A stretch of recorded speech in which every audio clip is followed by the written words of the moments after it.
आइए बच्चों, आज इस क्लास में हम बात करेंगे सोन नदी के बारे में, जो कि गंगा की एक प्रमुख सहायक नदी है। पिछली क्लास में हमने बात की थी गंगा की सबसे प्रमुख सहायक नदी यमुना के बारे में, और इस क्लास में हम बात करेंगे गंगा की दूसरी प्रमुख सहायक नदी सोन नदी के बारे में। तो आइए देखते हैं सोन नदी। ठीक है, तो सबसे पहले देखते हैं सोन नदी की लंबाई। जो सोन नदी है उसकी लंबाई टोटल कितनी है? 784 किलोमीटर। ठीक है, हालांकि यह एक छोटी नदी है लेकिन फिर भी इसकी पर्याप्त लंबाई है। कितनी है इसकी लंबाई? 784 किलोमीटर।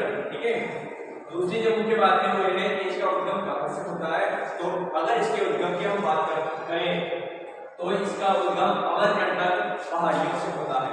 अमरकंटक पहाड़ियों जो पहाड़ियां हैं वो बेकार श्रेणी में स्थित है, मध्य प्रदेश में स्थित है, और मध्य प्रदेश का भी एक जिला है अनूपपुर जिला, जहां से इस नदी का उद्गम होता है।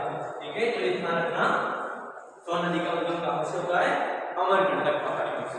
ठीक है, आगे चलते हैं। बिहार के सोनपुर में यह नदी अंततः अपनी मुख्य धारा या अपनी मुख्य नदी गंगा में जाकर मिल जाती है, क्योंकि यह गंगा की सहायक नदी है।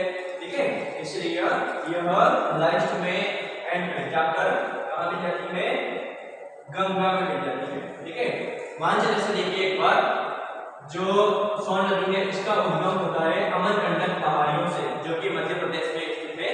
ठीक है, यहां से यह नदी आगे चलती है और इसमें एक नदी आकर मिलती है, इसका नाम है रिहंद नदी।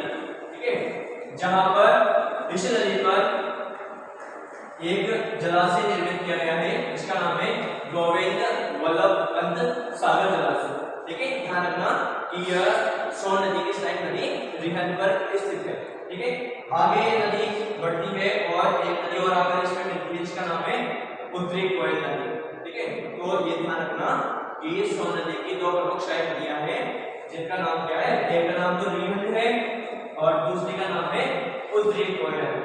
रिहंद नदी की मुख्य बात अगर हम जाने तो रिहंद नदी पर गोविंद वल्लभ पंत सागर जलाशय स्थित है। यह नदी आगे बढ़ती है और आगे बढ़ती हुई अंततः यह बिहार के सोनपुर में गंगा में मिल जाती है।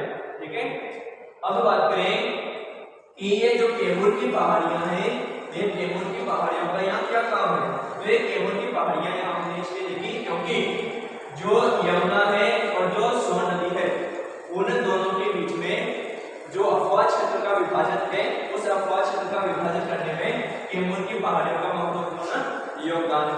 कैमूर की पहाड़ियां यमुना और सोन नदी के अपवाद क्षेत्र को विभाजित करती है। ठीक है, आगे देखो, जो सोन नदी है, नाम से स्पष्ट हो रहा है सोन नदी, तो जाहिर सी बात है इसमें सोने के निक्षेप, प्रेशर निक्षेप अवश्य ही मिलते होंगे। तो जो सोन नदी है उसमें सोने के प्रेशर निक्षेप भी देखने को मिलते हैं।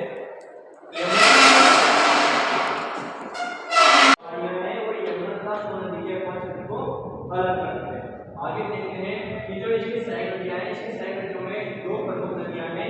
एक का नाम है रिहंद, जिस पर GYPS यानी कि गोविंद वल्लभ पंत सागर जलाशय स्थित है, और दूसरी है इसकी प्रमुख सहायक नदी उत्तरी कोयल। ठीक है, मध्य प्रदेश तथा उत्तर प्रदेश के सीमांत क्षेत्र में रिहंद नदी पर ये जो जलाशय है गोविंद वल्लभ पंत सागर वो स्थित है। ये ध्यान रखना, कहां पर स्थित है? यह मध्य प्रदेश तथा उत्तर प्रदेश की सीमांत क्षेत्र पर, यानी कि जहां पर दोनों की सीमाएं लगती है। ठीक है, अगर बात करें कि सोन नदी कौन-कौन से राज्यों में प्रवाहित होती है, तो 4 प्रमुख राज्यों में ये बहती है। मध्य प्रदेश से तो निकलती ही है, जैसे अमरकंटक की पहाड़ियों से, तो ये ध्यान नहीं है हमें। उसके अलावा ये उत्तर प्रदेश में बहती है, झारखंड में बहती है, और अंत में जाकर बिहार का जो सोनपुर है वहां जाकर गंगा से मिल जाती है। ठीक है, अब नेक्स्ट क्लास में देखेंगे नेक्स्ट नदी के बारे में। ठीक है।